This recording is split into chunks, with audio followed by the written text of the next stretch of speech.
Hello guys, welcome to my YouTube channel. तो आज का हमारा टॉपिक है structure of Indian constitution. Various components of the structure of Indian constitution. जो हमारा इंडियन कॉन्स्टिट्यूशन का स्ट्रक्चर है उसके अंदर बहुत से कंपोनेंट्स हैं, जैसे कि पार्ट्स, आर्टिकल्स एंड शेड्यूल्स। अब हम बात करेंगे पार्ट्स के बारे में। ओरिजिनली 22 पार्ट्स हैं, लेकिन इस टाइम पर तो 25 पार्ट्स हैं जो कि अमेंडमेंट के बाद एड ऑन किए गए हैं।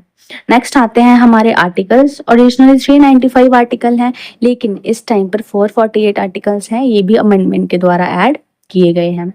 नेक्स्ट आते हैं हमारे शेड्यूल्स, जो कि ओरिजिनली 8 शेड्यूल हैं, लेकिन इस टाइम पर 12 शेड्यूल हैं।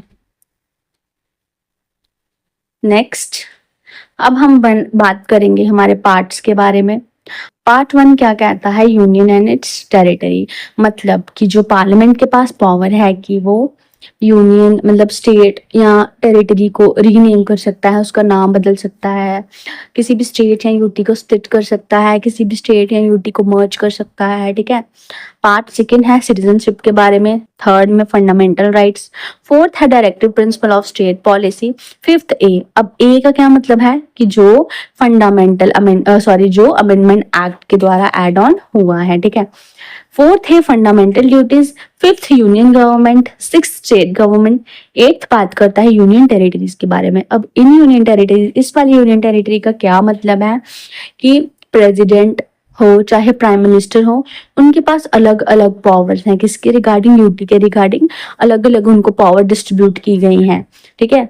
कि वो उसके ऊपर कैसे कंट्रोल रखेंगे, कैसे कोई भी मतलब उसका मतलब भला करेंगे एक टाइप का। ठीक है।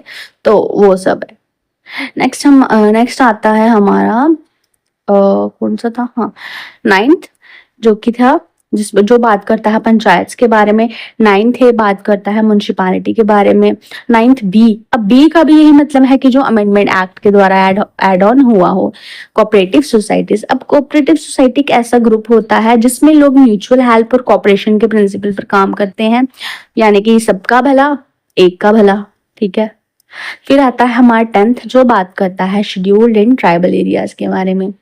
हमारा 11th जो पार्ट है वो बात करता है अमेंडमेंट ऑफ द कॉन्स्टिट्यूशन के बारे में। जो हमारा 15th है वो बात करता है इलेक्शन के बारे में। ठीक है। गाइस, ये मैंने वही इंपॉर्टेंट पार्ट्स इसमें ऐड ऑन किए हैं जो एग्जाम पॉइंट ऑफ व्यू से इंपॉर्टेंट हैं और जहां से क्वेश्चन बनते हैं। Most important prime, Part 7 has been deleted by 7th Constitutional Amendment Act of 1956। जो हमारा पार्ट 7 है वो डिलीट कर दिया गया है 7th Constitutional Amendment Act के द्वारा, जो कि 1956 में हुआ था। आई होप आपको क्लियर हो गया होगा। नेक्स्ट हम बात करेंगे हमारे शेड्यूल्स के बारे में। ठीक है। सबसे पहला आता है हमारा शेड्यूल 1, जिसमें है बात करते हैं name of states and UTs their territorial jurisdiction. मतलब जुरिस्डिक्शन होता है अधिकार क्षेत्र। ठीक है। मतलब कि नाम, कोई भी नाम दे सकते हैं यूटी को, स्टेट को। ठीक है। जो पार्लियामेंट के पास पावर हो सकती है, वो उनका अधिकार है। ठीक है। जो हाँ, आई होप आपको क्लियर हो गया होगा। ठीक है। ये वही वाला है कि जो मतलब पार्लियामेंट के पास पावर है कि वो यूटी को कोई भी नाम दे सकते, स्टेट को कोई नाम दे सकते हैं। अब जैसे इंडिया से भारत कर दिया गया है, सो इस रिगार्डिंग। नेक्स्ट है हमारा शेड्यूल 2, जिसमें क्या बात करती है? ये जो शेड्यूल है ये आउटलाइंस करता है salaries of various constitutional dignities, जैसे कि हमारे प्रेसिडेंट हो गए, वाइस प्रेसिडेंट हो गए, गवर्नर एक्सेट्रा, उनकी जो हमारी सैलरीज वगैरह के बारे में बात करता है। ठीक है। नेक्स्ट शेड्यूल 3 ये बात करता है ओथ्स एंड अफर्मेशन के बारे में। अब ओथ्स एंड अफर्मेशन क्या मतलब? एमएलए, जजेस ऑफ सुप्रीम कोर्ट, वो जो अपने एमएलए या हम जज बनते टाइम जो वो शपथ वगैरह लेते हैं, उनके बारे में बात करते हैं। ठीक है। फोर्थ बात करता है allocation of seats of Rajya Sabha. देखिए, नेक्स्ट आ गया हमारा 5th, provisions as to the administration and control of schedule areas and schedule tribe. 5th बात करता है किसके प्रोविजन में? Provision as to the administration and control of किसके? Schedule area and schedule tribes में। मतलब शेड्यूल एरिया और schedule tribes के जो के हित में ये शेड्यूल बना हुआ है। ठीक है। नेक्स्ट जो हमारा पार्ट 6 है वो बात करता है अदर ट्राइबल एरियाज, यानी कि स्टेट, बाकी स्टेट्स कौन सी, Assam, Tripura and Mizoram. Part 7 important part है, सॉरी हाँ शेड्यूल, शेड्यूल 7 इंपॉर्टेंट है, जो फेडरल स्ट्रक्चर के बारे में बात करता है। ये जो मैंने रेड पेन से मार्क लिखे हुए हैं ना, इनको आप याद रखिएगा, सो आपको इजीली याद हो जाएंगे। मेन आपको ये चीज़ पता होनी चाहिए, ठीक है।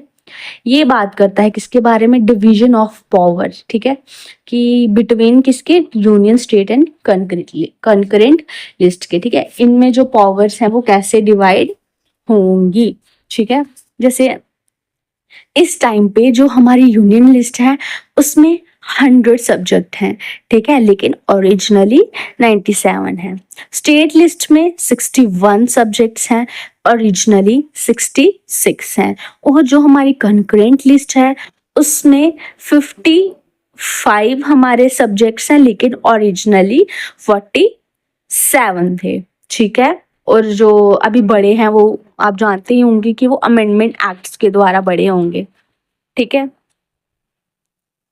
फिर शेड्यूल 8 बात करता है ऑफिशियल लैंग्वेजेस के बारे में, कि हमारी 22 ऑफिशियल लैंग्वेजेस होंगी, ठीक है। ऐसे तो ओरिजिनली 14 ऑफिशियल लैंग्वेज थी, बट प्रेजेंटली 22 हैं, जिसमें आ जाती है हमारी असामीज आ जाती है, बंगाली आ जाती है, बोडो आ जाती है, हिंदी आ जाती है, ठीक है। नेक्स्ट आता है हमारा जो 9th है, वो बात करता है लैंड रिफॉर्म्स के बारे में, ठीक है। ये शेड्यूल हमारा ऐड किया गया था फर्स्ट अमेंडमेंट एक्ट जो कि 1951 में हुआ था, ठीक है। जमींदारी सिस्टम ये सब इसी से रिलेटेड है। शेड्यूल 10 हमारा बात करता है एंटी डिफेक्शन लॉ।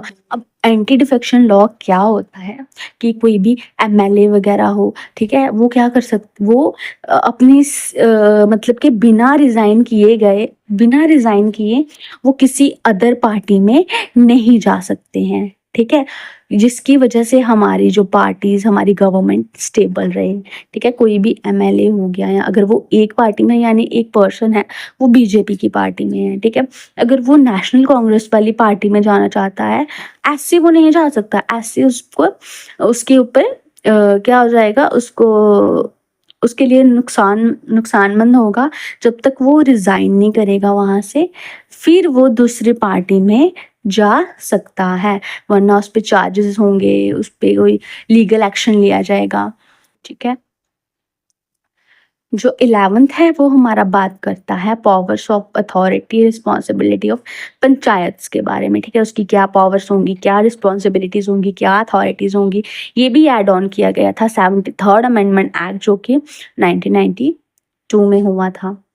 पार्ट 12 की बात करें, ये बात करता है फंक्शंस ऑफ म्युनिसिपैलिटीज, जो कि ऐड हुआ था 74 अमेंडमेंट एक्ट के बाद। अब देखिए, इसको याद रखने के लिए एक ट्रिक है, टीयर्स ऑफ ओल्ड पीएम। एक minute guys, just a second.